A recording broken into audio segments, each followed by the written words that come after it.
미국이 발칵 뒤집혔습니다.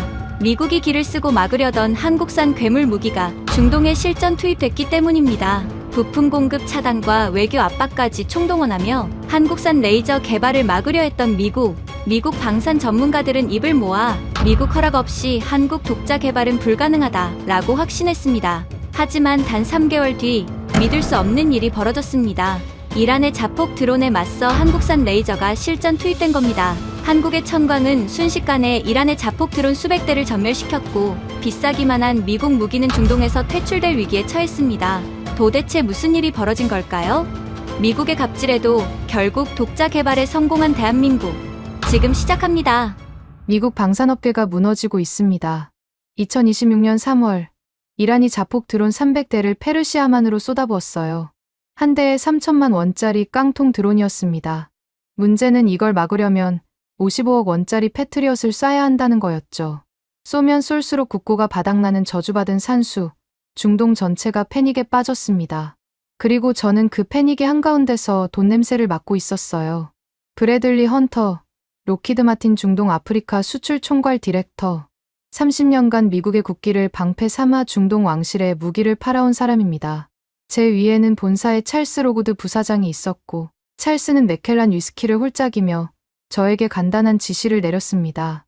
지갑 열기 딱 좋은 온도라고. 창고에 썩어가는 구형 재고까지 신용 가격으로 떠넘기라고.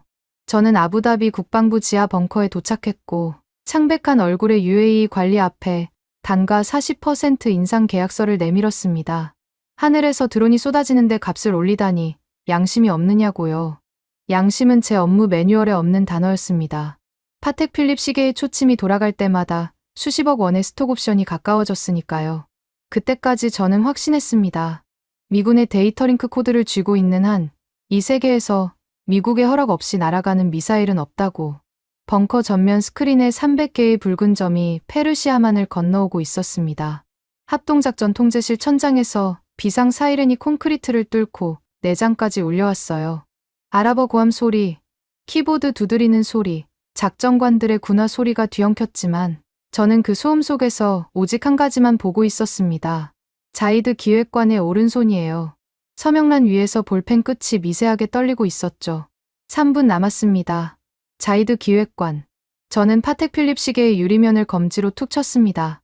맑은 소리가 사이렌 사이를 뚫었어요. 자이드의 눈이 제 시계를 향했다가 스크린으로 다시 계약서로 왔습니다. 이마에 송골송골 맺힌 땀이 형광등 아래서 번들거렸어요. 단가 40% 인상, 현찰 일시불 선납. 한 줄 한 줄이 칼날이었습니다.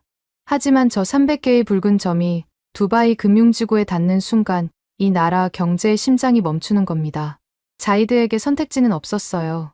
아니, 써야만 했습니다. 자이드의 볼펜 끝이 종이에 닿으려는 찰나, 제 시야 구석에서 스크린색이 바뀌었습니다. 붉은 점 수십 개가 동시에 사라진 겁니다.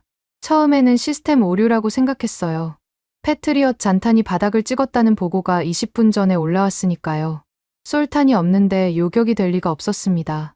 그런데 사라지는 속도가 비정상이었어요. 하나, 둘이 아니라 10개, 20개가 한꺼번에 꺼져나가고 있었습니다. 작전관 하나가 의자째 벌떡 일어났어요. 아랍어로 뭔가를 외쳤는데 벙커 전체가 일순간 조용해졌습니다. 사이렌마저 묻힐 만큼 깊은 침묵이었죠. 스크린 좌측 하단에 실시간 교전 영상이 떴습니다. 사막 위에 배치된 발사대에서 불기둥이 연달아 솟구치고 있었어요. 제가 아는 실루엣이 아니었습니다. 패트리엇도 THAAD도 아닌 낯선 형상이었어요. 발사대 측면에 선명하게 찍힌 마크를 확인하는데 3초가 걸렸습니다. 태극 마크였어요. 요격률 표시가 스크린 우측에 떠올랐습니다. 96%. 제 눈을 의심했습니다. 패트리엇의 최신형 PAC-3MSE도 실전에서 90%를 넘기기 빠듯한 수치를 저 낯선 발사대가 찍어내고 있었어요. 붉은 점들이 빗자루로 쓸리듯 사라졌습니다. 벙커의 작전관들 사이에서 누군가 환호성을 질렀고 자이드의 볼펜이 서명란에서 멈췄습니다. 심장이 두 박자를 건너뛴 것 같았어요. 30년 커리어에서 이런 감각은 처음이었습니다. 불쾌함이 아니라 공포였어요. 제 머릿속 계산기가 미친 듯이 돌아갔습니다. 한국산 천궁이라는 건 알고 있었죠. 가격이 싸다는 것도요. 하지만 실전에서 저 수치를 뽑아내리라고는 솔직히 한 번도 계산에 넣어본 적이 없었습니다. 바로 그때 오른쪽 귀에 꽂아둔 이어피스가 울렸습니다. 찰스 로고드 부사장이었어요. 메릴랜드 베데스다 본사에서 실시간으로 벙커 영상을 보고 있었던 겁니다.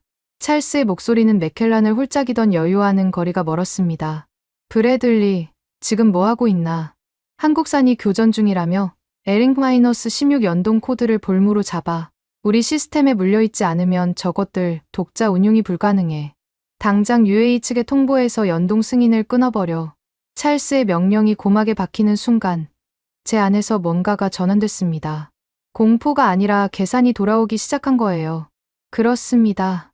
한국의 미사일이 아무리 잘 날아도 미군의 전술 데이터 링크 없이는 표적 정보를 실시간으로 받을 수 없었습니다. 눈이 먼 사냥개에게 총을 쥐어준 꼴이나 마찬가지라는 얘기였죠. 저는 자이드의 손에서 볼펜을 확 빼앗았습니다. 자이드의 눈이 휘둥그레졌어요.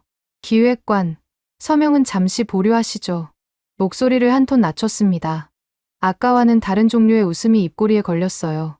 가방에서 두 번째 서류를 꺼냈습니다. 아까 단가 인상 계약서보다 더 두꺼운 문서였죠. 미군 전술 데이터 링크 연동 승인 조건부 갱신 요구서. 찰스가 워싱턴에서 미리 준비시켜둔 카드였습니다. 방금 저 스크린에서 보셨겠지만 한국산 미사일이 잠깐 반짝했습니다. 인상적이었어요. 인정합니다. 하지만 저 시스템이 내일도 저렇게 날 수 있을까요? 자이드의 얼굴에서 안도의 빛이 사라지고 다시 불안이 번졌습니다. 우리 미군의 에링-16 연동 코드가 없으면 한국의 무기는 모래밭에 박힌 막대기에 불과합니다.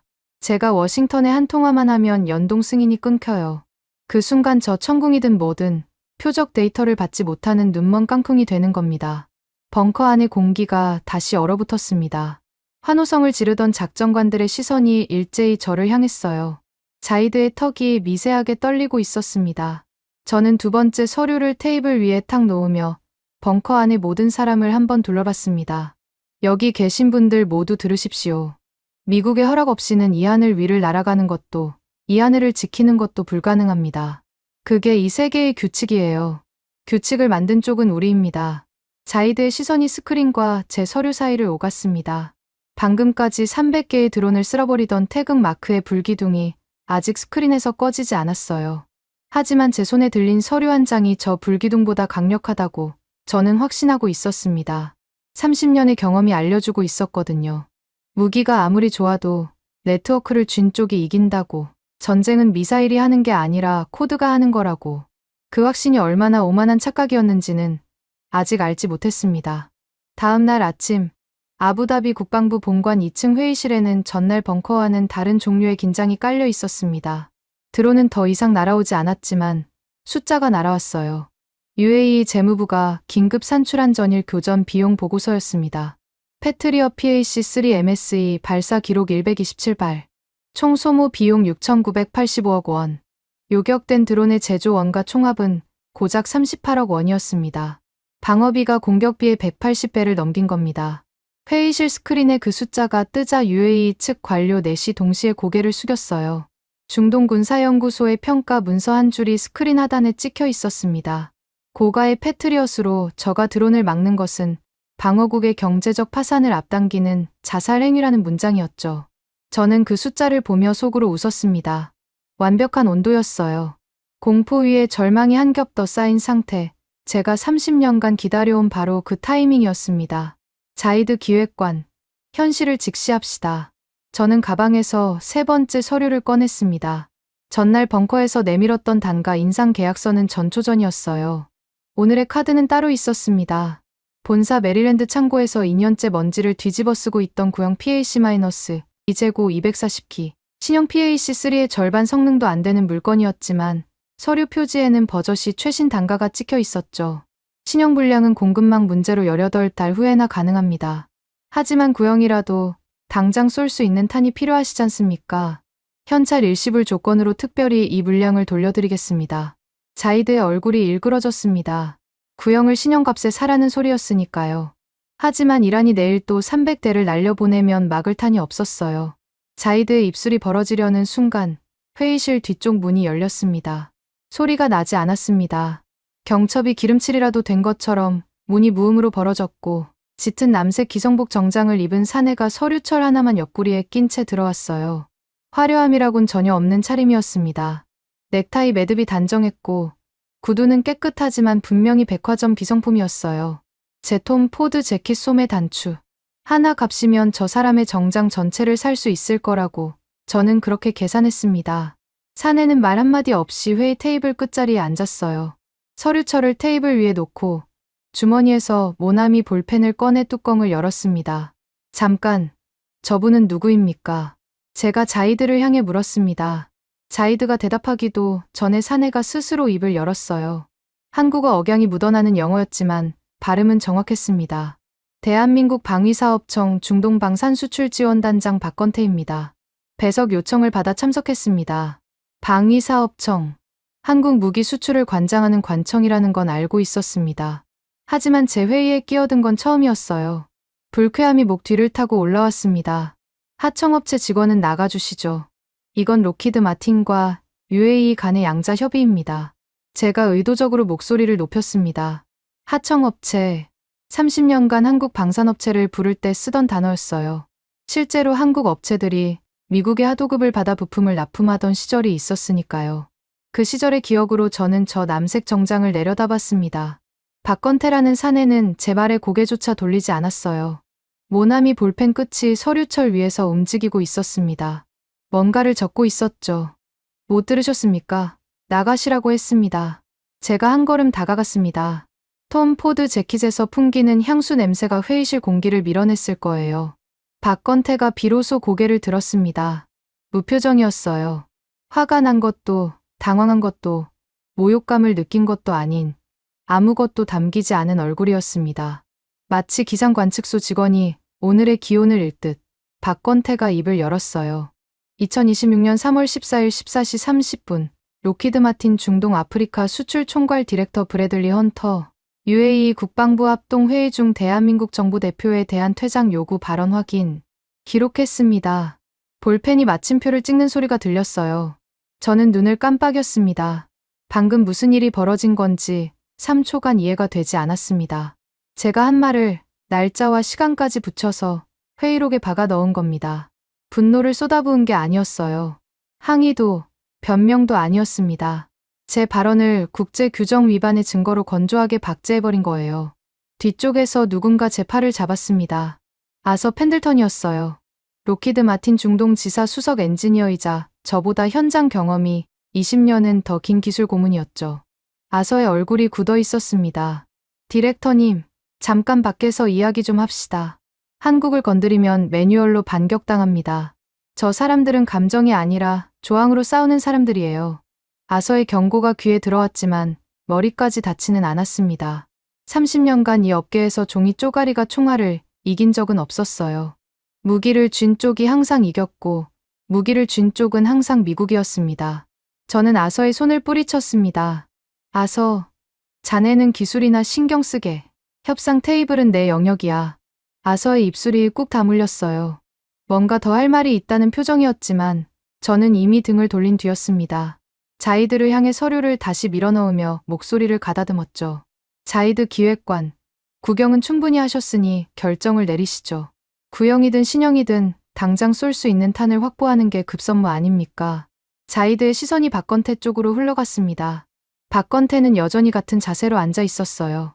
모나미 볼펜은 이미 서류철 위에 내려놓은 상태였고 저를 쳐다보지도 않았습니다. 마치 저라는 인간이 회의실에 가구 정도로 취급되는 기분이었어요. 불쾌했지만 저는 그보다 더 중요한 것에 집중해야 했습니다. 좋습니다. 오늘 회의는 여기까지로 하죠. 저는 가방을 닫으며 일어섰습니다. 자이드가 결정을 미루는 건 예상 범위 아니었어요. 내일이면 이란이 또 드론을 날릴 수도 있었고 그때마다 자이드의 선택지는 줄어들 테니까요. 시간은 저편이라고 생각했습니다. 오후에 골프 약속이 있어서 먼저 일어나겠습니다. 자이드 기획관, 서명 준비가 되시면 연락 주시죠. 회의실 문을 나서는 제 등 뒤로 아무 소리도 들리지 않았습니다. 박건태의 모나미 볼펜 소리도, 자이드의 대답도요. 그 침묵이 의미하는 바를 저는 읽지 못했어요. 읽으려 하지도 않았습니다. 복도를 걸으며 파텍 필립 시계를 확인했습니다. 오후 2시 45분. 에미레이츠 힐스 골프장 티오프까지 1시간 여유가 있었어요. 분기 실적 마감까지는 열흘. 자이드가 버틸 수 있는 시간은 저보다 짧았습니다. 그 시각, 제가 골프장으로 향하는 동안 회의실에서 무슨 일이 벌어지고 있었는지는 훨씬 나중에 알게 됐습니다. 박건태는 제가 나간 뒤에도 5분간 꼼짝하지 않고 앉아 있었다고 합니다. 그리고 서류철 마지막 페이지 여백에 짧은 문장 하나를 적었어요. 고의적 계약 위반 의사 확인 완료. 그 문장 아래에 날짜와 시각이 찍혔고 박건태는 자리에서 일어나 회의실 구석으로 걸어갔습니다. 주머니에서 꺼낸 건 암호화 통신 단말기였어요. 서울 국방부의 장학수 법무관리관에게 연결하는 데 7초가 걸렸다고 합니다. 통화 내용은 30초를 넘기지 않았습니다. 박건태가 전한 것은 단 2문장이었어요. 날짜, 시간, 그리고 발언의 요지. 장학수의 대답은 더 짧았습니다. 수화기 너머로 들린 건 서류를 넘기는 소리와 안경을 밀어올리는 기척뿐이었다고 해요. 저는 그때 에미레이츠 힐스 12번 홀에서 드라이버를 휘두르고 있었습니다. 공이 페어웨이 정중앙에 떨어졌을 때 기분이 좋았어요. 내일이면 자이드가 무릎을 꿇을 거라고 저는 사막의 석양을 바라보며 확신하고 있었습니다. 종이 쪼가리 따위가 겁날 게 뭐가 있겠습니까? 골프를 마치고 리츠칼튼 호텔로 돌아온 건 저녁 7시쯤이었습니다. 에미레이츠 힐스에서 7라운드 스코어가 나쁘지 않았어요. 샤워를 하고 톰 포드 재킷으로 갈아입은 뒤 비즈니스 라운지로 내려갔습니다. 자이드에게서 연락이 올 거라고 기대한 건 아니었어요. 제 경험상 겁에 질린 고객은 하루를 더 버텨본 뒤에야 무릎을 꿇었으니까요. 오늘 밤은 맥켈란 한 잔을 마시며 찰스 부사장에게 보고 전화를 넣을 생각이었습니다. 라운지 안쪽 창가 테이블에 사람이 앉아 있었습니다. 2명이었어요. 한 명은 자이드 기획관이었고 옆자리에 짙은 남색 기성복 정장의 박건태가 있었습니다. 둘 다 미동도 하지 않고 저를 바라보고 있었어요. 이상했습니다. 자이드가 저한테 연락도 없이 직접 호텔까지 온 건 처음이었거든요. 게다가 박건태까지 동석해 있다는 건 이 자리가 우연이 아니라는 뜻이었습니다. 하지만 불안하지는 않았어요. 오히려 발걸음이 가벼워졌습니다.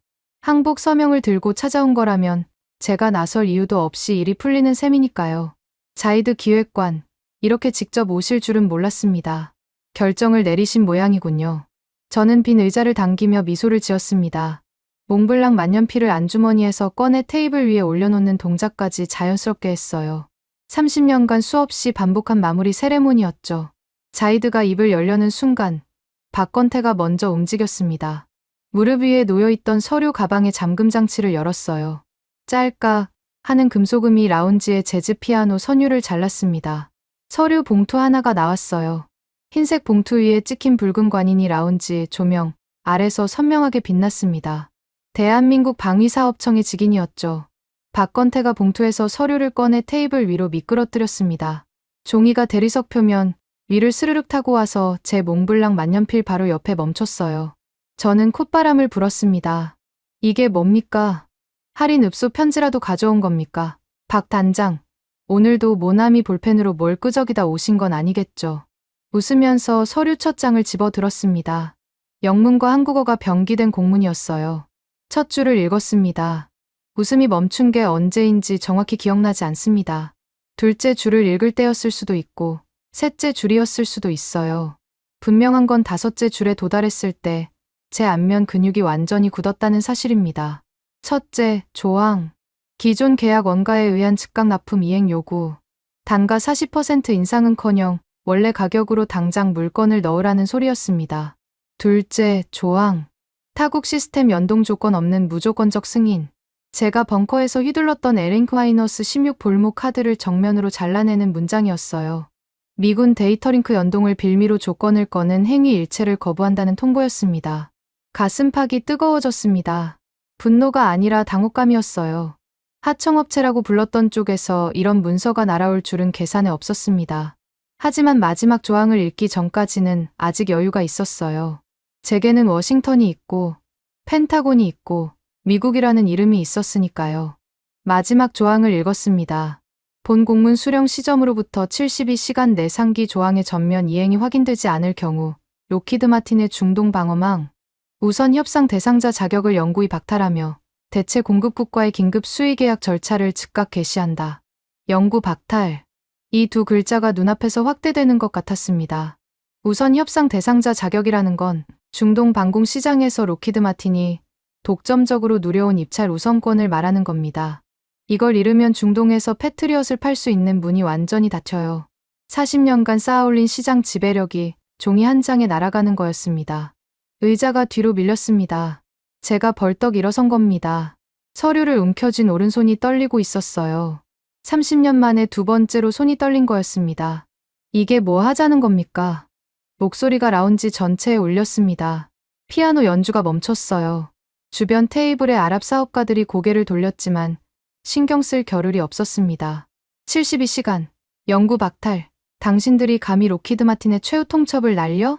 미국을 상대로? 서류를 바닥에 패대기 쳤습니다. 흰 종이가 대리석 바닥에 펼쳐지며 붉은 관인이 천장 조명을 받아 번뜩였어요. 제 숨소리가 거칠어졌습니다. 박건태는 바닥에 떨어진 서류를 쳐다보지 않았습니다. 눈길 한 번 주지 않았어요. 시선이 제 얼굴에 고정되어 있었는데 그 눈에 분노도, 경멸도, 두려움도 없었습니다. 아무것도 담겨있지 않은 눈이었어요. 어제 회의실에서 본 것과 똑같은 무표정이었습니다. 그 표정이 저를 더 미치게 만들었습니다. 차라리 화를 내든 겁을 먹든 뭐라도 반응을 보여야 싸움이 되는 법인데 이 사람은 제 분노가 허공에서 증발하게 만들고 있었어요. 종이 쪼가리 한 장으로 미국 방산업계를 협박할 수 있다고 생각합니까? 당장 워싱턴에 전화 한 통이면 이 허접한 공문 따위는 휴지통에 쳐넣을 수 있어요.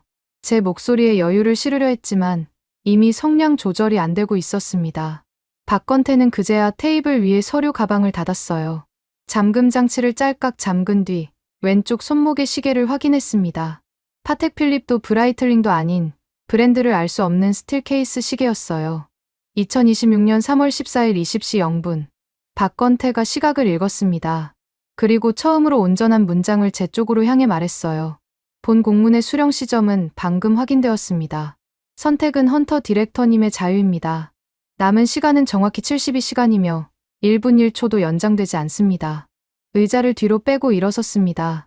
서류 가방을 왼손에 쥐고 바닥에 널브러진 서류를 한 번도 쳐다보지 않은 채 라운지 출구를 향해 걸어갔어요. 구두 소리가 대리석 바닥을 일정한 간격으로 두드렸습니다. 빨라지지도 느려지지도 않는 박자였어요. 자이드가 자리에서 일어나 박건태의 뒤를 따랐습니다. 라운지에 저 혼자 남았어요.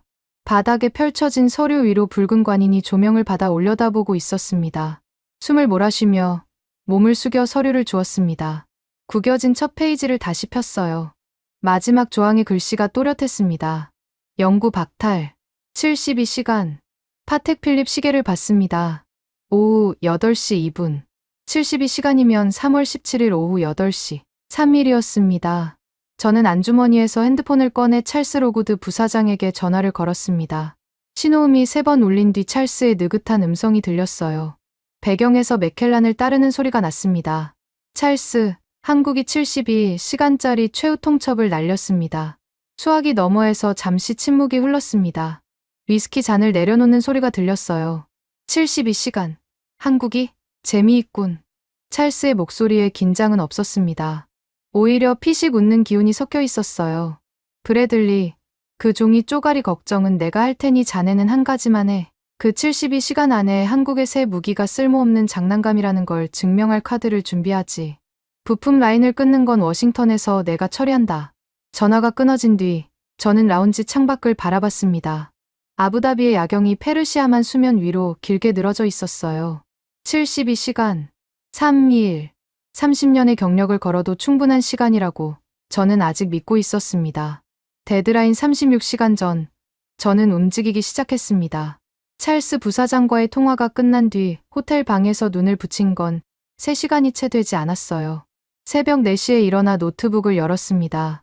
한국의 최후 통첩을 정면으로 받아칠 생각은 없었어요. 30년 경력이 가르쳐준 건 단순한 진리였습니다.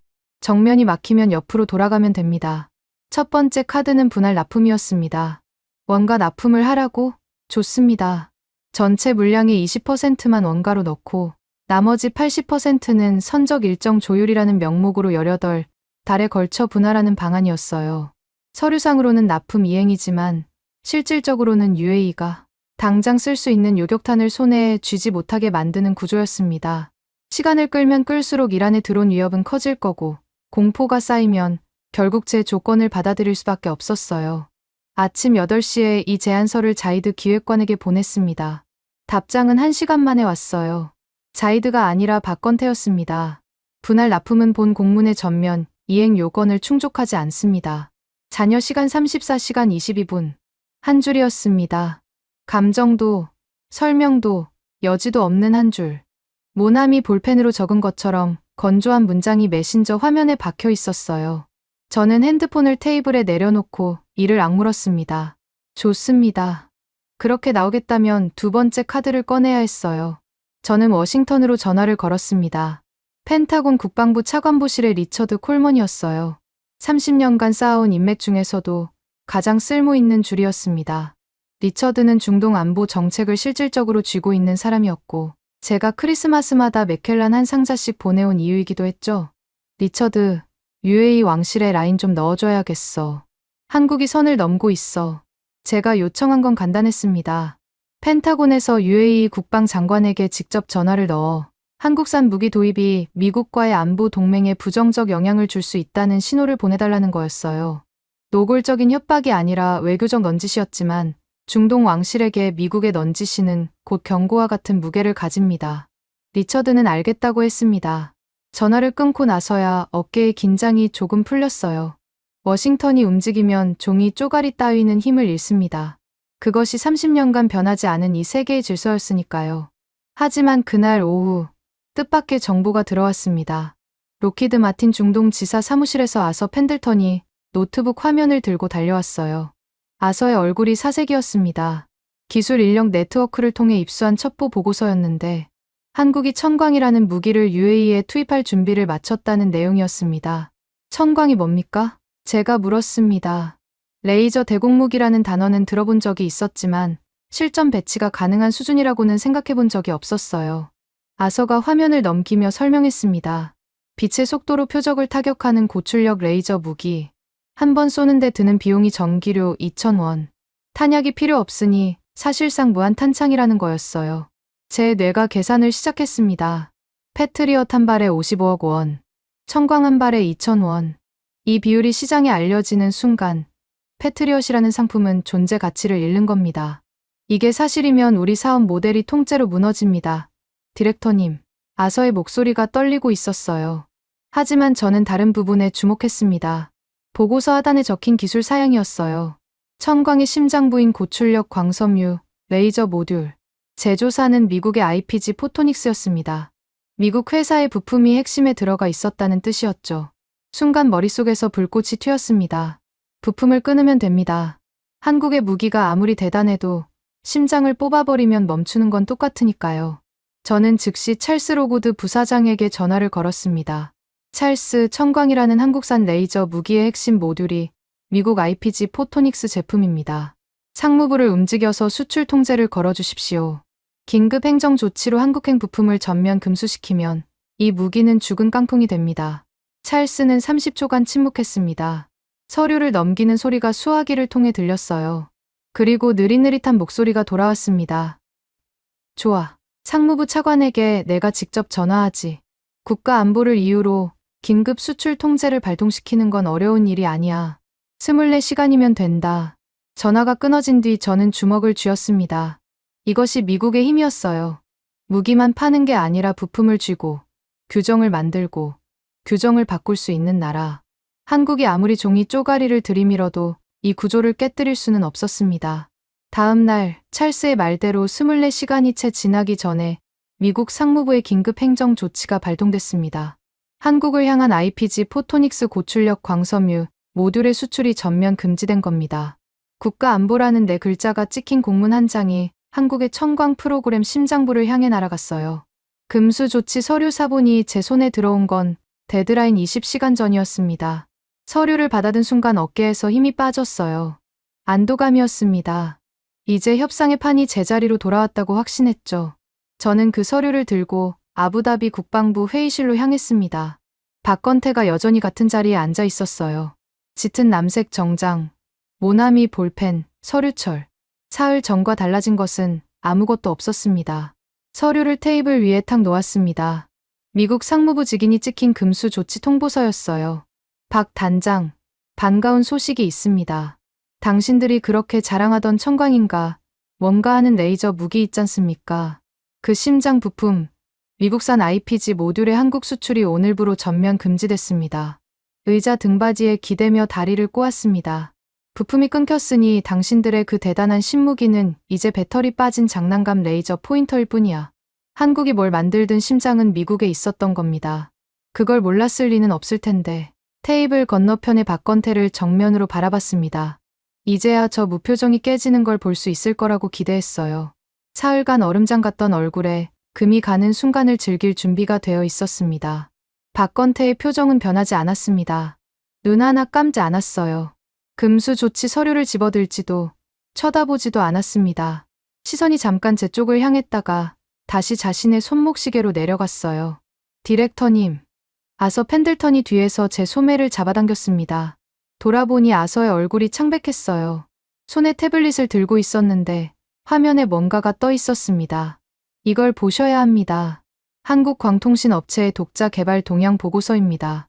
대한광통신이라는 회사가 고출력 광섬유, 레이저 모듈의 국산화를 추진 중이라는 정보가 있어요. 시작 시점이 최소 2년 전입니다. 저는 아서의 태블릿을 밀쳐냈습니다. 손바닥으로 화면을 가리며 아서를 노려봤어요. 추진 중이라고?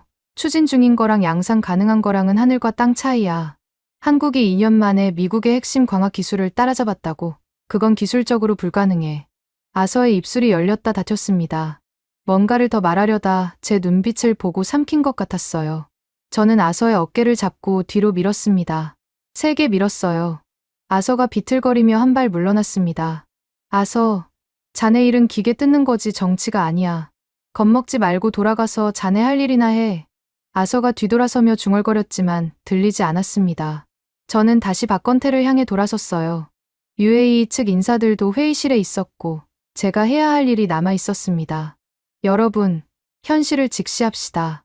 한국이 새 무기를 들고 온다고 했지만 핵심 부품이 미국산이었고 그 부품은 오늘부로 끊겼습니다.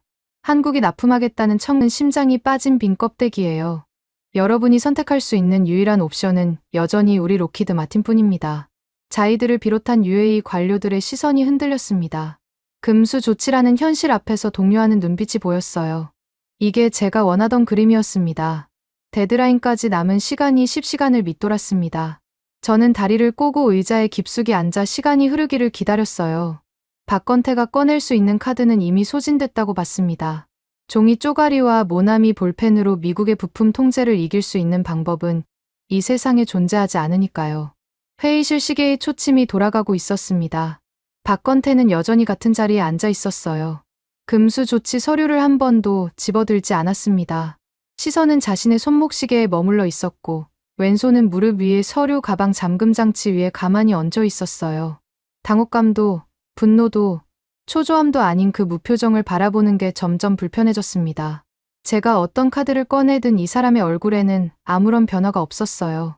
금수 조치를 던졌는데도 눈 하나 깜짝하지 않는다는 것은 두 가지 중 하나였습니다.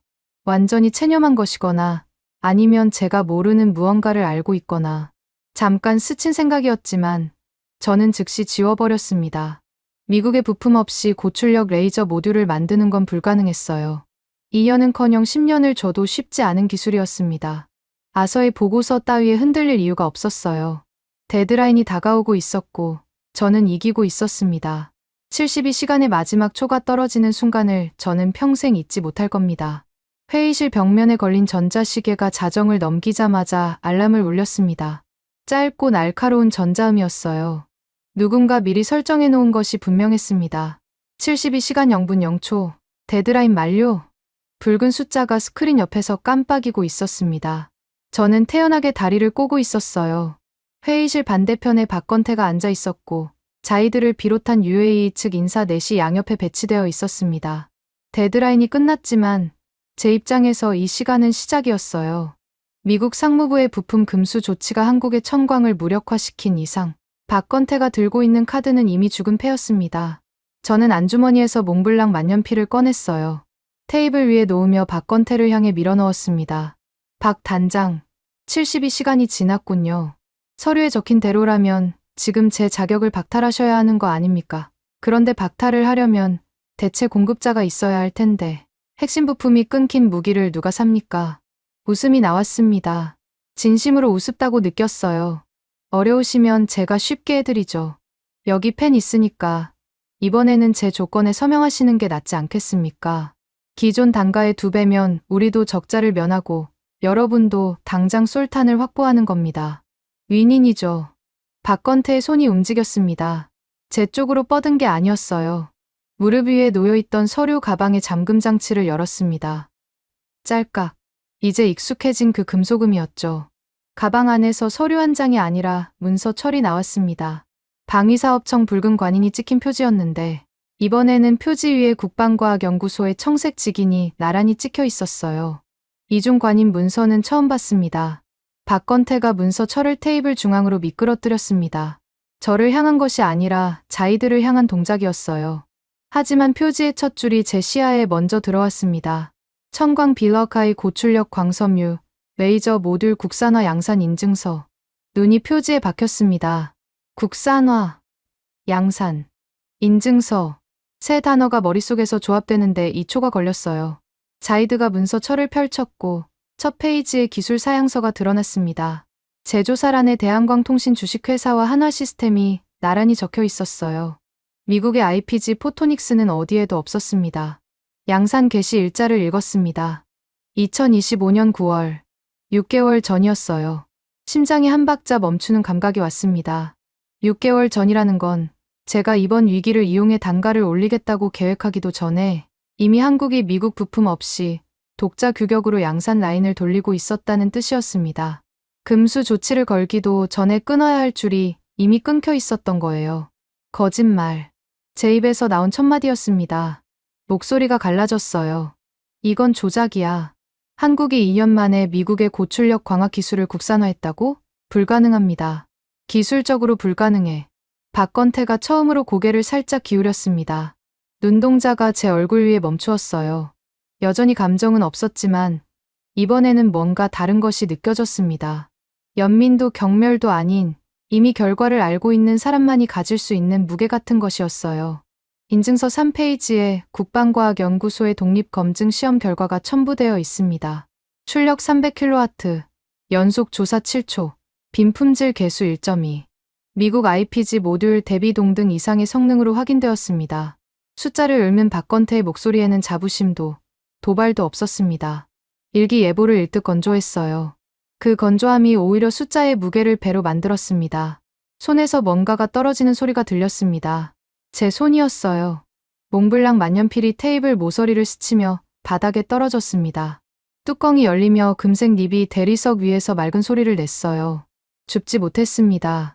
손가락에 힘이 들어가지 않았어요. 바로 그때 회의실 밖에서 진동이 울렸습니다. 자이드의 보좌관이 태블릿을 들고 뛰어들어왔어요. 화면에 영문 기사가 떠 있었습니다. 제인스 디펜스 위클리의 긴급 속보였죠. 수석 연구원 클로이 모건의 이름이 바이라인에 찍혀 있었어요. 기사 제목이 태블릿 상단에 굵은 글씨로 박혀 있었습니다. 오만한 제국의 몰락이라는 표현이 눈에 먼저 들어왔어요. 그 뒤에 로키드 마틴의 납기 갑질이라는 문구가 이어졌고 마지막에 K방산 스탠다드 전면 교체라는 단어가 찍혀 있었습니다. 기사 본문을 읽을 필요도 없었습니다. 제목만으로 충분했어요.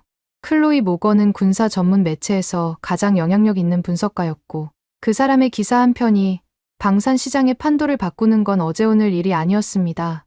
한국 방사청이 제시한 데이터와 로키드 마틴의 부품 통제 시도가 동시에 폭로된 겁니다.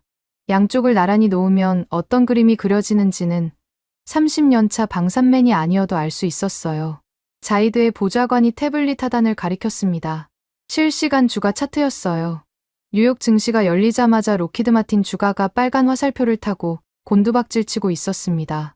개장 30분 만에 15% 하락. 시가총액으로 환산하면 수십조 원이 증발한 거였어요. 회의실 공기가 완전히 달라져 있었습니다. 아까까지 금수 조치 소식에 동요하던 UAE 측 인사들의 눈빛이 돌아온 거예요. 저를 보는 시선이 아니라 박건태를 보는 시선으로 바뀌어 있었습니다. 전면 스크린이 켜졌습니다. 아무도 리모컨을 만진 것 같지 않았는데 미리 예약된 화상 연결이 자동으로 열린 거였어요. 화면에 남자의 상반신이 나타났습니다. 짙은 감색 양복에 안경을 쓴 중년 남성이었어요. 배경은 지하 벙커처럼 보이는 콘크리트 벽이었고 왼쪽 어깨 뒤로 대한민국 국방부 문장이 보였습니다. 안경을 치켜 올리는 동작이 화면에 잡혔어요. 장학수 법무관리관이었습니다. 본건 자동 발동 조항의 집행을 통보합니다. 장학수의 목소리는 박건태보다 더 건조했습니다. 감정의 온도가 영하인 것 같았어요. 서류를 펼치는 소리가 스피커를 통해 회의실에 울렸습니다. 특약 제14조 2항 로키드 마틴의 고의적 귀책 사유로 인한 72시간 내 납품 이행 거부가 확인되었으므로 기납입된 선수금 10억 달러는 대한민국 국고로 영구 귀속됩니다. 10억 달러. 한화로 1조 3천억 원이었습니다. 이미 로키드 마틴이 선납금으로 받아놓은 돈이 고스란히 한국 국고로 넘어간다는 선고였어요. 다리에서 힘이 빠지는 감각이 왔습니다. 동시에 중동 방어망 우선 협상 대상자 자격은 현 시간부로 영구 박탈되며 대체국과의 수의계약 특례로 즉각 자동 전환됨을 공식 통보합니다. 장학수의 안경 너머 눈이 화면을 통해 저를 정면으로 바라봤습니다. 헌터 디렉터님, 이제 와서 구형과 신형을 섞어 분할 상환하겠다는 변명은 소용없습니다. 귀사가 직접 들이민 조건 없는 일괄 이행 규정에 귀사의 몽블랑 만년필로 서명하셨지 않습니까? 몽블랑. 그 단어가 가슴을 찔렀습니다. 바닥에 떨어져 있는 제 만년필이 시야 구석에서 빛나고 있었어요. 제가 서명한 겁니다. 조건 없는 일괄 이행이라는 조항에 이 만년필로 제 손으로 주머니에서 핸드폰을 꺼냈습니다. 손가락이 제대로 움직이지 않아서 3번 만에 찰스 로구드 부사장의 번호를 눌렀어요. 신호음이 한 번 울렸습니다. 두 번째 신호음은 오지 않았어요. 대신 기계음이 흘러나왔습니다. 이 번호는 현재 사용되지 않는 번호입니다. 귀를 의심했습니다. 다시 걸었어요. 같은 기계음이었습니다. 세 번째도, 네 번째도요. 찰스의 번호가 결번 처리되어 있었습니다. 메릴랜드 베데스다의 본사 대표 번호로 걸었더니 교환원이 찰스 로구드 부사장은 현재 연결이 불가능한 상태라는 안내만 반복했어요. 핸드폰을 쥔 손이 떨리고 있었습니다. 회의실 전체가 저를 보고 있었어요. 스크린 속의 장학수도, 테이블 건너편의 박건태도, 자이드도. 박건태의 무표정이 처음으로 다르게 보였습니다. 저를 증오하는 얼굴이 아니었어요. 이미 모든 것이 끝난 뒤에 폐잔병을 내려다보는 그런 종류의 고요함이었습니다. 회의실을 나온 건 새벽 1시가 넘어서였습니다. 복도의 형광등이 눈을 찔렀어요. 바닥에서 준 몽블랑 만년필을 안주머니에 넣으려다가 손가락에 힘이 안 들어가서 2번이나 놓쳤습니다. 결국 재킷 바깥 주머니에 아무렇게나 쑤셔 넣었어요. 30년간 서명의 상징이었던 물건이 주머니 안에서 볼펜처럼 굴러다녔습니다. 호텔로 돌아가지 않았습니다. 로키드 마틴 아부다비 지사 사무실로 향했어요. 찰스와 연결이 끊긴 이상 본사 법무팀이라도 붙잡아야 했습니다. 선수금 10억 달러가 국고로 귀속된다는 건 로키드 마틴의 중동 사업부 전체가 한 방에 날아간다는 뜻이었거든요. 아직 방법이 있을 거라고 복도를 걸으면서도 계속 되뇌었습니다. 지사 사무실 로비에 들어서는 순간 소리가 먼저 들렸습니다. 군화 소리가 아니라 운동화 소리였어요. 누군가 전력으로 달려오고 있었습니다. 로비 모퉁이를 돌아 나타난 사람은 스티브 가너였어요. 알다프라 공군기지 현장 정비팀장. 사막에서 20년째 패트리엇 발사대를 손보는 기술자였습니다. 스티브의 얼굴이 사색이었어요. 작업복 위에 걸친 조끼가 땀에 젖어 있었고 손에 쥔 서류가 바람에 펄럭였습니다. 디렉터님, 스티브가 저 앞에서 멈추며 허리를 숙였습니다. 숨을 몰아쉬느라 첫 문장이 끊겼어요. 방금 UAE 당국에서 통보가 왔습니다. 우리 팀 전원 24시간 내 무조건 철수하라는 명령입니다. 알다프라 공군기지 영구 출입 금지. 모든 장비와 부품은 현장에 두고 떠나라고 했습니다. 영구 출입 금지. 그 단어가 귀를 통과해 뇌까지 도달하는 데 3초가 걸렸습니다. 뭐라고? 영구 출입 금지라니. 그게 무슨 소리야. 우리는 40년간 저 기지에서 일해왔어. 저도 똑같이 말했습니다. 40년이라고. 이 기지 활주로 위에서 우리 손으로 패트리엇 포대를 조립했다고. 하지만 UAE 헌병대가 이미 우리 숙소 앞에 와 있어요. 짐 싸라고 합니다. 스티브의 목소리가 갈라졌습니다. 20년간 사막에서 구운 얼굴에 공포가 서려 있었어요. 저는 스티브의 서류를 빼앗아 읽었습니다. UAE 국방부 직인이 찍힌 퇴거 명령서였어요. 글씨가 초점에 잡히지 않았습니다. 갈 곳이 없었습니다. 찰스는 결번이었고 워싱턴은 응답하지 않았고 기지에서는 쫓겨나는 판이었어요. 이 상황에서 제가 할 수 있는 일이 뭐가 있었겠습니까? 하나만 떠올랐습니다. 직접 가서 항의하는 것. 새벽 3시에 택시를 타고 아부다비 국방부 정문 게이트로 갔습니다. 차에서 내리자마자 게이트를 향해 걸었어요. 출입증을 목에 건 채로 40년간 로키드 마틴 직원이 자유롭게 드나들던 문이었습니다. 게이트 앞에 무장 경비원 넷이 서 있었습니다. 전에 없던 배치였어요. 자동 소총을 가슴 앞에 걸고 있었고 눈빛이 달랐습니다. 저를 아는 경비원은 한 명도 없었어요. 교대된 겁니다. 브래들리 헌터, 로키드 마틴 수출 총괄 디렉터입니다. 국방부 관계자를 만나야 합니다. 출입증을 들어보였습니다. 경비원 하나가 무전기에 대고 뭔가를 말했어요. 아랍어였습니다. 30초간 침묵이 흘렀고 무전기에서 짧은 응답이 돌아왔습니다. 경비원이 한 걸음 앞으로 나왔습니다. 왼손을 내밀었어요. 출입증을 반납해 주십시오. 제 귀를 의심했습니다. 반납이라니. 이건 3년짜리 복수 출입증이에요. 유효기간이 내년까지 남아 있습니다. 귀하의 출입 자격은 금일부로 영구 말소되었습니다. 출입증을 반납해 주십시오. 영구 말소. 또 그 단어였습니다. 저는 출입증을 내줄 수 없었어요. 이 카드를 내주는 순간 중동에서의 30년이 끝나는 거였습니다. 경비원의 손을 뿌리치고 게이트를 향해 한 걸음 내딛었습니다. 그 한 걸음이 제 마지막 발악이었어요. 양쪽에서 팔이 잡혔습니다. 2명이 동시에 제 어깨를 눌렀어요. 세 번째 경비원이 목에 걸린 출입증 줄을 잡아당겼습니다. 줄이 끊어지지 않자 네 번째 경비원이 허리춤에서 가위를 꺼냈어요. 출입증 상단에 자기 띠를 가위날이 잘라냈습니다.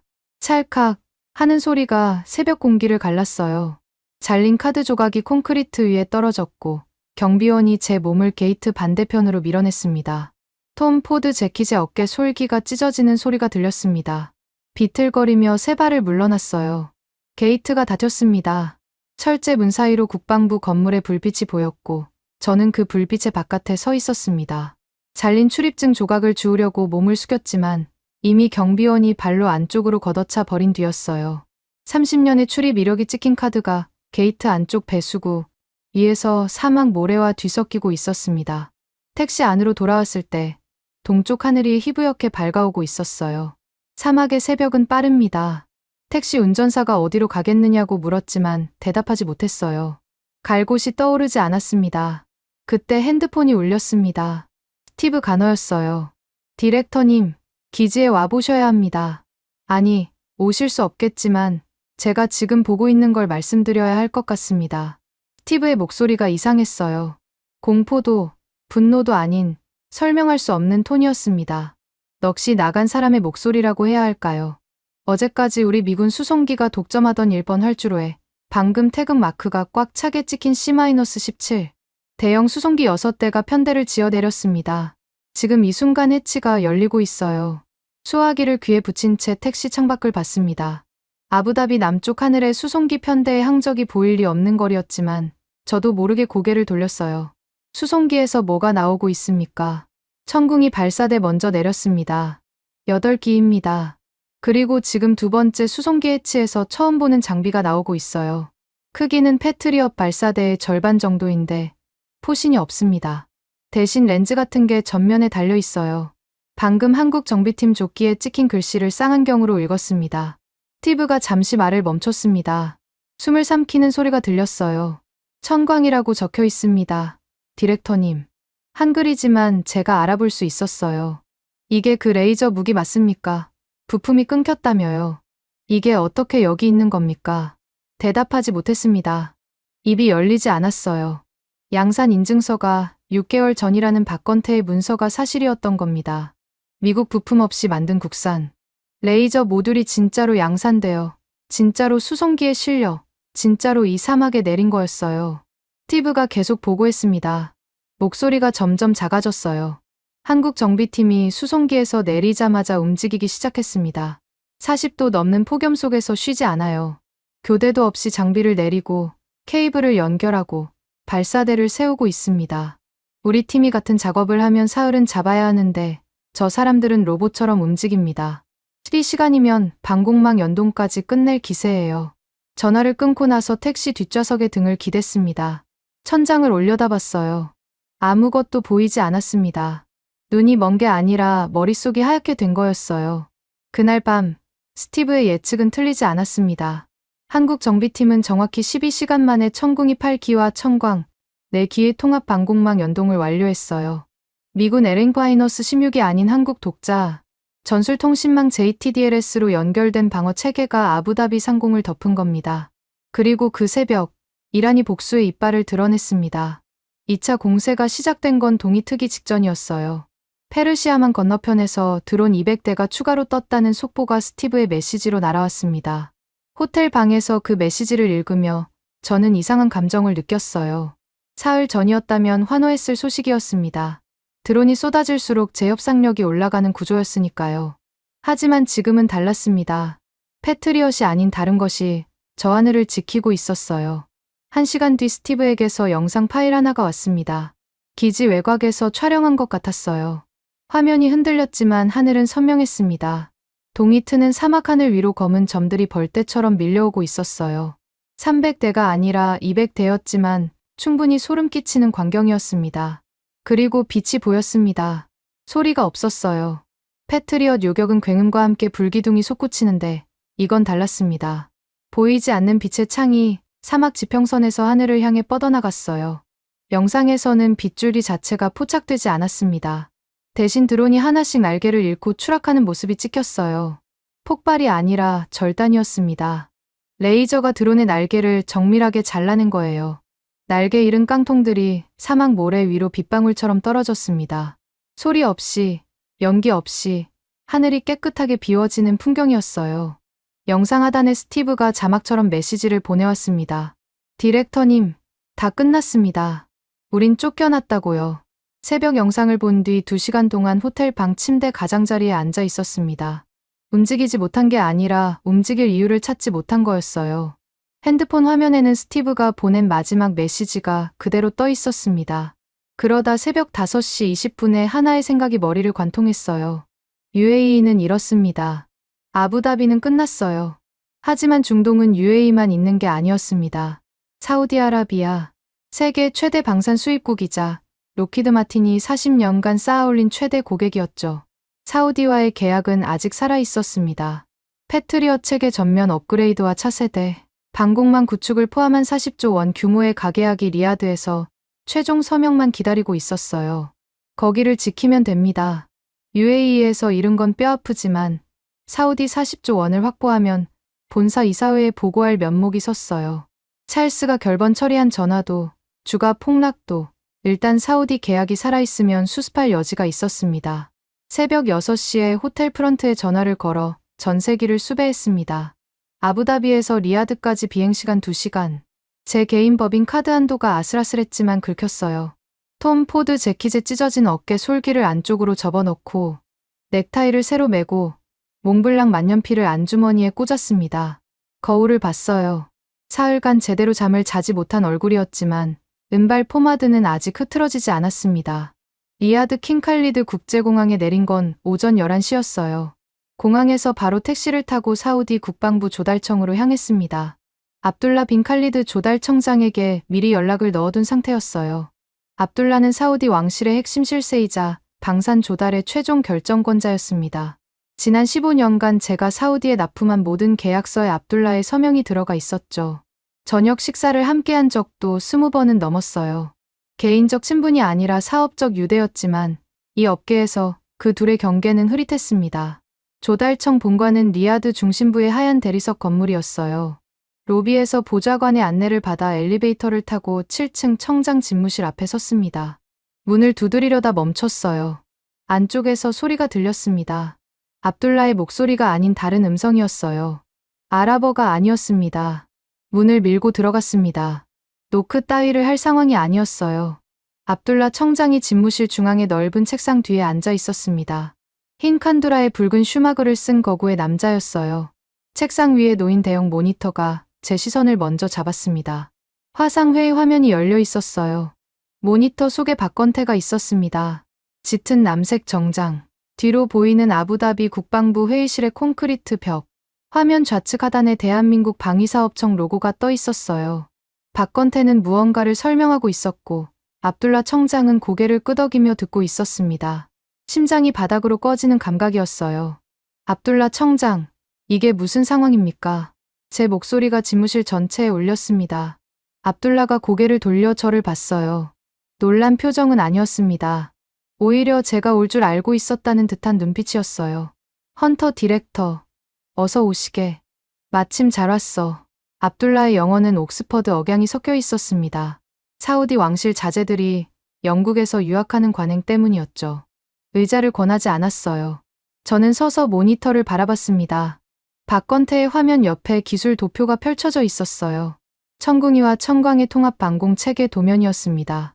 사우디 영토 위에 방어 범위가 표시된 지도까지 곁들여져 있었어요. 이미 구체적인 협의 단계에 들어가 있었다는 뜻이었습니다.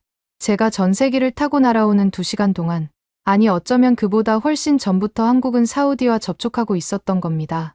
청장님, 저는 PAC3 전면 업그레이드 건으로 왔습니다. 40조 원 규모의 가계약이 최종 서명만 남아있지 않습니까? 특별히 40% 할인 조건을 본사에서 승인받아 왔습니다. 거짓말이었습니다. 찰스와 연락이 끊긴 상태에서 할인 승인을 받을 수 있는 경로는 없었어요. 하지만 일단 서명을 받아놓으면 나중에 수습할 수 있다고 그 순간에는 그렇게 판단했습니다. 가방에서 제안서를 꺼내 책상 위에 올려놓았어요. 압둘라 청장이 제안서를 쳐다보지 않았습니다. 대신 모니터의 화상 화면을 닫고 천천히 의자를 돌려 저를 정면으로 마주했어요. 양손을 책상 위에 포겠습니다. 헌터 디렉터, 어젯밤 아부다비에서 무슨 일이 있었는지 나는 이미 모두 보고받았네. 그건 UAE와의 문제이고 사우디와의 계약은 별개입니다. 별개가 아니야. 압둘라의 목소리가 한 톤 내려갔습니다. 부드럽지만 단단한 왕실 인사 특유의 어조였어요. 20년간 우리는 당신네 로키드 마틴에 수백조 원을 쏟아부었어. 요격탄 한 발에 55억 원을 내면서도 불만 한마디 하지 않았지. 왜 그랬겠나? 동맹이니까. 미국이 우리 편이니까. 그렇게 믿었기 때문이야. 압둘라가 책상 위에 제 제안서를 손가락으로 밀었습니다. 서류가 책상 가장자리를 지나 바닥으로 떨어졌어요. 한 장 한 장 흩어지며 대리석 위에 널브러졌습니다. 그런데 동맹국이 위기에 처했을 때 당신들이 한 짓이 뭔가. 값을 올려 불렀어. 구형 재고를 신형 가격에 떠넘기려 했어. 심지어 다른 나라의 무기가 우리 하늘을 지키는 걸 보고는 부품을 끊어서 그 무기마저 망가뜨리려 했지. 입술이 바짝 말랐습니다. 반박할 단어가 떠오르지 않았어요. 우리는 동맹을 볼모로 잡는 무기상이 아닌 진정한 파트너를 선택했네. 한국은 부품이 끊길 최악의 시나리오까지 대비해서 핵심 모듈을 100% 국산화해 놓은 사람들이야. 위기에서 값을 올린 게 아니라 위기에서 기술을 증명한 사람들이지. 압둘라가 서랍에서 서류 한 묶음을 꺼냈습니다. 사우디 국방부 직인이 찍힌 문서였어요. 표지에 긴급 도입 예외 특례라는 아랍어와 영문이 병기되어 있었습니다. 오늘부로 로키드 마틴과 체결한 40조 원 규모의 가계약을 전면 파기한다. 사우디아라비아 국방법 제231조의 긴급 도입 예외 특례에 의거한 조치야. 40조 원. 그 숫자가 증발하는 소리가 들리는 것 같았습니다. 다리에서 힘이 빠져 반걸음 뒤로 밀렸어요. 압둘라가 자리에서 일어섰습니다. 거구가 책상 너머로 솟아올랐어요. 그리고 방금 국왕 폐하의 재가를 받았네. 한국과의 독점 계약 체결과 동시에 주변 중동 국가들을 모아 K방산 연합 공동구매 펀드를 창설한다. 미국이 오만하게 걷어찬 그 빈자리. 오늘부로 우리 사우디가 오일 머니를 총동원해 K방산의 독점적 파트너 자리를 완벽히 선점하겠네. 압둘라의 선언이 집무실 벽에 부딪혀 올렸습니다. 동시에 책상 위에 팩스기가 울리기 시작했어요. 한 장, 두 장, 석 장.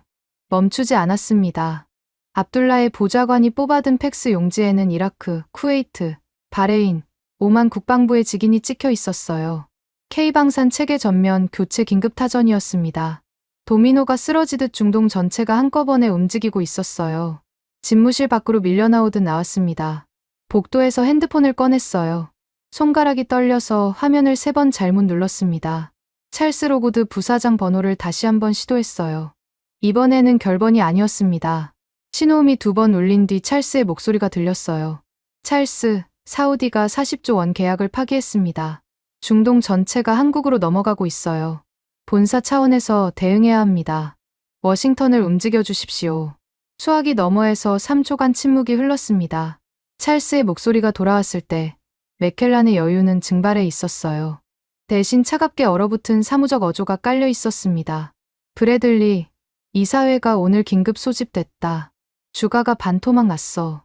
책임자가 필요한 상황이야. 숨이 멎었습니다. 자네가 현장에서 과도한 실적 압박으로 동맹국을 협박한 건 명백한 개인의 횡령적 일탈이야. 본사의 지시와는 무관한 현장 디렉터의 독단이라고 이사회에 보고했네. 사표는 오늘 중으로 메일로 보내게. 우리 변호사들이 연락할 거야. 찰스, 당신이 시킨 겁니다. 단가 올리라고, 구형 재고 떠넘기라고, 부품 끊으라고, 전부 당신 지시였잖습니까? 수화기 너머에서 짧은 한숨이 들렸습니다. 브래들리, 지시라는 건 문서로 남은 것만 지시야. 자네와 나 사이에 문서가 있었나? 없었지. 다 끝난 거야. 전화가 끊어졌습니다. 핸드폰을 쥔 손이 허공에 멈췄어요. 복도의 하얀 대리석 벽이 사방에서 저를 둘러싸고 있었습니다. 뒤에서 발소리가 들렸어요. 돌아보니 아서 펜들턴이 캐리어 가방을 끌고 복도를 걸어오고 있었습니다. 아서도 리야드까지 온 거였어요. 하지만 아서의 표정은 저와 달랐습니다. 체념이라기보다는 이미 오래전에 예상했던 결말을 확인하는 사람의 얼굴이었어요. 아서가 제 옆을 스쳐 지나가며 멈추지 않았습니다. 걸음을 멈추지 않은 채 한마디만 남겼어요. 제가 분명히 경고하지 않았습니까? 한국인들은 협상 테이블에 앉기 전에 이미 미국산 부품이 끊길 최악의 경우를 대비해 100% 국산화 플랜 B의 양산 라인까지 돌려놓는 지독한 사람들이라고요. 아서의 캐리어 바퀴가 대리석 위를 굴러가는 소리가 점점 멀어졌습니다. 저는 복도 한가운데에 서서 그 소리가 사라질 때까지 움직이지 못했어요. 2026년 3월 17일 화요일 아침 8시 20분. 리츠칼튼 호텔 비즈니스 라운지 구석 자리에 앉아 있었습니다. 창가 쪽이 아니라 벽 쪽이었어요. 사흘 전만 해도 이 라운지에서 가장 좋은 자리. 페르시아만이 한눈에 내려다 보이는 창가 테이블을 당연하게 차지하고 앉았었죠. 지금은 누가 시킨 것도 아닌데 저절로 구석을 향해 걸어왔습니다. 사람 눈에 띄고 싶지 않았어요. 테이블 위에 노트북이 열려 있었습니다. 뉴욕 증시 차트가 화면에 떠 있었어요. 로키드 마틴 주가가 사흘 연속 곤두박질 치고 있었습니다. 클로이 모건의 기사가 나간 직후 15%가 빠졌고 사우디 계약 파기 소식이 전해진 어젯밤에 추가로 12%가 더 무너졌어요.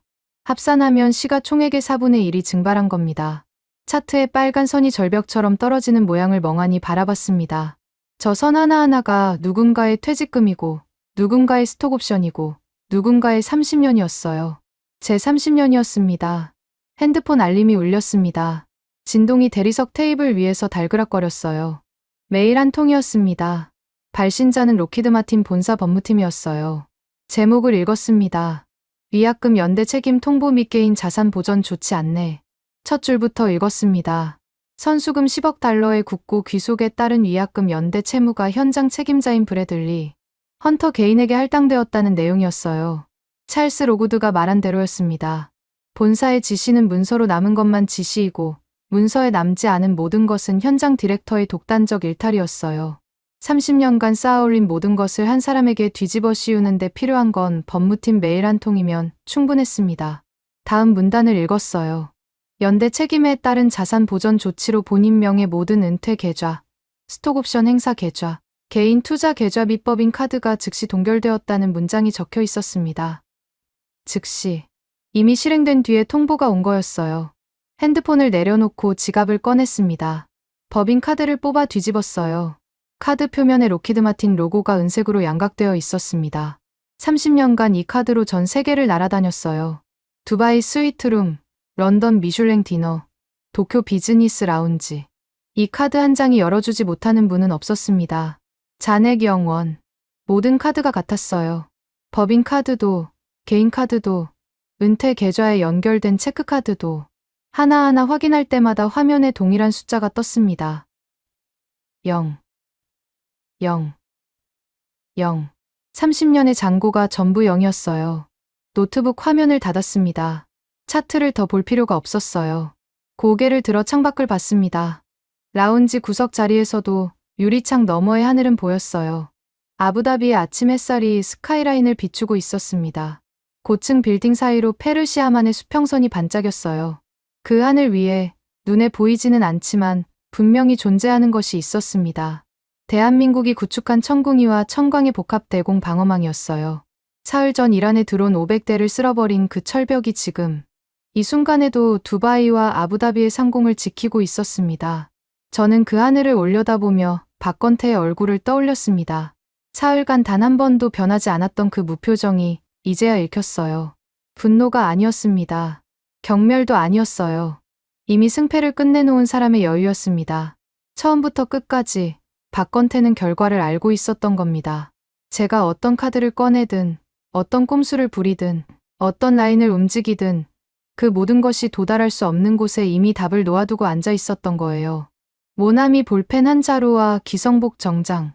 그것이 톰 포드 맞춤 정장과 몽블랑 만년필과 파텍 필립 시계와 워싱턴 인맥과 펜타곤 라인을 전부 이긴 겁니다.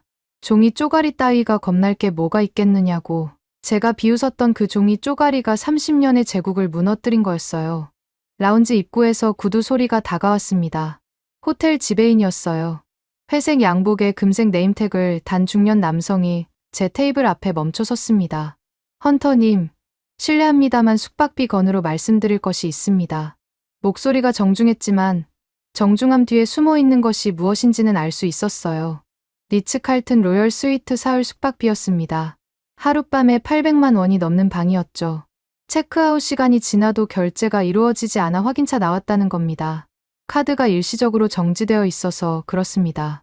본사에 연락하면 곧 해제될 겁니다. 거짓말이었습니다. 해제될 카드는 없었어요. 지배인의 눈이 잠깐 좁아졌다가 다시 정중한 미소로 돌아왔습니다. 확인해보겠습니다만 결제가 이루어지지 않을 경우 호텔 규정상 담보를 요청드려야 합니다. 담보. 그 단어가 귀에 박혔습니다. 리츠칼튼에서 담보를 요구받는 투숙객이라니. 30년간 이 호텔 체인의 VIP 라운지를 제 집처럼 드나든 사람에게 담보를 요구하다니. 카드를 내밀었습니다. 법인 카드였어요. 지배인이 가져간 뒤 2분이 지났습니다. 돌아왔을 때 지배인의 미소는 사라져 있었어요. 죄송합니다만 결제가 거절되었습니다. 개인 카드를 내밀었습니다. 같은 결과였어요. 체크카드도 시도했습니다. 셋 다 거절이었어요. 지배인이 카드 3장을 테이블 위에 나란히 놓으며 한 톤 낮아진 목소리로 말했습니다. 헌터님, 담보 가능한 물품이 있으시면 제시해 주시기 바랍니다. 그렇지 않으면 보안팀을 호출해야 하는 상황입니다. 보안팀. 3일 전에 이 라운지에서 박건태의 서류를 바닥에 패대기치며 길길이 날뛰던 제가 이제 보안팀에 끌려나갈 처지가 된 겁니다. 라운지 안에 다른 손님들 시선이 느껴졌어요. 아랍 사업가들, 유럽 관광객들, 톰 포드 재킷을 입은 은발의 미국인이 카드 결제를 거절당하는 장면을 보고 있었습니다. 왼쪽 손목이 무거웠습니다. 파텍 필립 시계였어요. 2024년 제네바 한정판, 시가 1억 원. 30년 커리어의 절정기에 스스로에게 준 선물이었습니다. 사우디 계약을 성사시킨 날 밤, 제네바 부티크에서 직접 골랐어요.